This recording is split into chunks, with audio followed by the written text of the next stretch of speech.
Here are some really cool pomegranate seedlings that I grew using the wet paper towel method.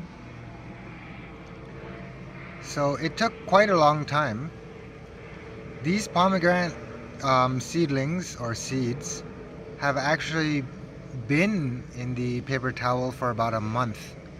So as you can see, some of them have grown long and gangly, basically looking for the light. Um, and so those maybe didn't need to be in there for a month, but I kind of forgot about it and I didn't check.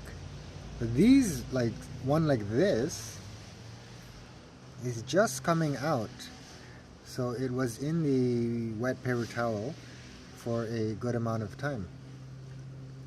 So it was actually pretty easy, but it did take a long time, a lot longer than other seeds. So basically you just, eat your pomegranate, don't bite down on the seeds. Then I just cleaned off the seeds a bit, pretty easy.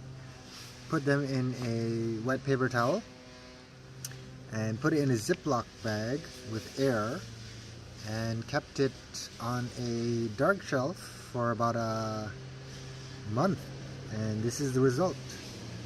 What I'm going to do today is just plant them into pots, but you don't really need to see that because that's pretty simple.